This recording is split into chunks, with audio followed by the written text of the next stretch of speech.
We are back, and in just a little bit we're gonna go pick up some turbos. We got some new turbos. I actually found them quite local, which is kind of nice. They're the eBay 19T turbos, the biggest ones you can put in here without going single.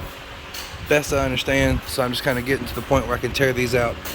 I don't know if I left off in the other video saying that the rear turbo was the bad one, but I'm pretty sure the back one is chugging like absolute crazy oil. I still gotta get the exhaust off, but pulled the cold side off, got the intercooler off. If y'all can see up in here the amount of oil that was passing through it.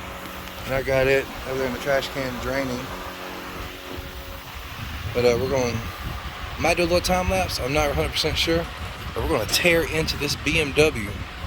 Welcome back to Build One More. We are building one more, which is already got all the bolt-ons you can, but we're gonna make it better.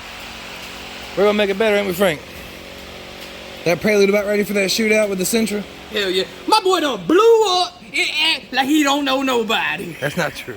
I know everybody. Alright, let's check this out. We have access to both the rear and the front turbo. I have to get the water pump out of the way, thermostat out of the way, this engine mount out of the way, and then it's just tear those guys apart, get them off of there. I let the subframe resting on the lower control arm on that side, and I have a bungee going to the front of the car here. But all in all, the most aggravating part about that is this bracket right here that holds the coolant for the thermostat, because they don't really give you a lot of room to work in between where you need to be, and it's all Torx bit, and they're unnecessarily too long. No reason for a bolt to be that long that's holding the coolant line on. But once y'all see the turbos, the oil that's in that one, it's really no different than this one, but it was all going through the intercooler and stuff. So let's continue this tear down. I got the bar on the top, I had this on the rear holding it up, just kind of give me some more support. If y'all see my bar up there, really convenient. The tow hook for BMWs works in the engine as well, because it helps hold everything in place. But let's continue ripping this thing apart. Let's get everything out of my way. I've not been filming a whole lot, I've just been kind of getting at it. This is the first of the turbo to come off, turbos. This one's so cheap, it doesn't even have a nameplate on it. No identifying markers as to what it is whatsoever. Get up in here with my light. Y'all can see some of the studs come out, some of the studs, stay behind. All right, all I gotta do is just get this rear one off and then on with the new ones. This is not a terrible job. It's a suck if I was in the backyard, but we're making it happen. This thing better be worth it. It's a lot of work, but it's just a lot of bolts. I ain't worked on the BMW in like better part of a decade. I even showed you guys, these are the new ones. These are the latest and greatest for Chinese turbo replacements. I actually found them local. My buddy David helped me get them. It's pretty cool. These are the 19Ts. You can see that. 19T 6+6 turbos. So these should help this thing out tremendously.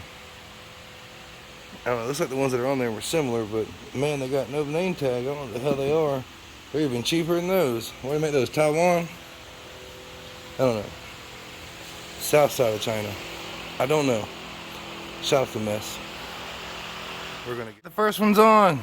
It's bolted up. I gotta do the return line and the coolant line still, but gonna get this bastard right here off first, and then it's bam. Reassembly. God, guys, I'm excited.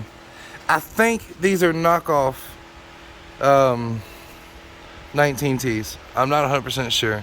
They have the same 6x6 design for the cold side, and they could or couldn't be. I don't know. So we're gonna, just kind of go with it and see. I'm not gonna mash the car too hard. I got a tuner thing coming for it, and a really nice guy that I met through a mutual friend, my buddy Jonathan. Shout out to Jonathan. His friend up in Virginia, somewhat of a BMW expert, and he suggested not to go with these turbos, but I got too good of a deal on them. They were local. Ideally would have been going big single and done away with all this crap, but that's for the future, maybe. Who knows? Alright, back at it. There we go. Sorry for the low light, guys, but turbos are back on, coolant lines on, oil lines are on, the intake pipes are on.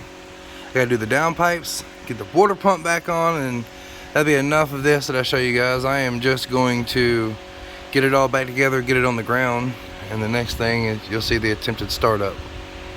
But not too bad. A couple hours process, you know, just it's a learning curve for me. Had to repair a vacuum line going to the rear wastegate. I think that's what caused this one to die, was overspooling, because the hose was burnt completely in half. But we took care of that. I'll see you when it's back on the ground. The next clip is the thing on the ground, all the wheels on, everything like that. But forgot to put one of the freaking O2 sensors back in one of the downpipes. I gotta loosen one of the downpipes and get that going.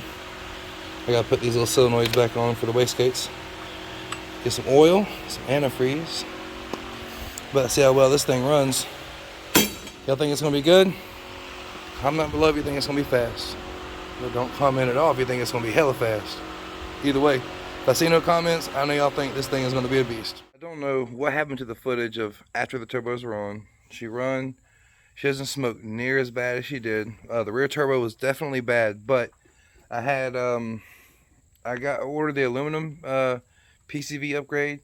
Did that as well. Really cut back on everything. The smoke out of the tailpipe is almost non-existent, but I have a lot out of the catch can, the blow-off valve, stuff like that. So I run a compression test on it to find out that cylinders 2 through 6 are really hurt.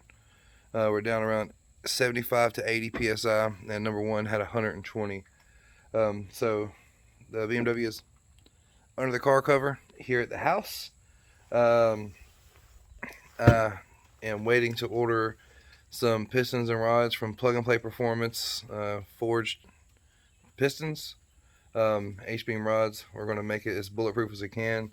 I'm doing everything with the exception of going like with the cylinder support systems block. I just leave it open deck. It's completely fine. We're going to see how well it does. It's down for a little bit. The videos are going to slow down on this until we get more stuff for it. We do have a new car for Levi. He did sell the Sentra and picked up something much better, much cheaper. You'll see that in the next video. But if you like the BMW content, you're really enjoying this kind of thing, I would like to encourage you guys to reach out to my buddy Joseph's channel. It's FBO Me. I'll put the tag in up here, wherever the hell it pops up on your screen.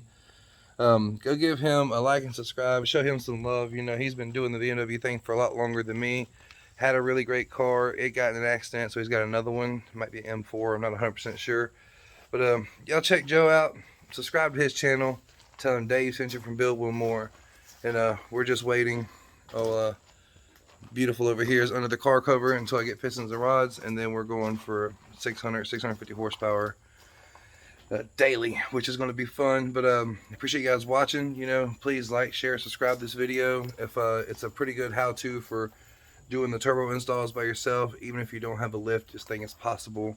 It's not as bad. You know, I know labor kills most BMW people with the parts they have put on, but it's achievable. All you need is some Torx bits, some E-bits, and a little bit of patience, and you can make it all happen. But we will see you guys in the next one when we talk more about this. Peace.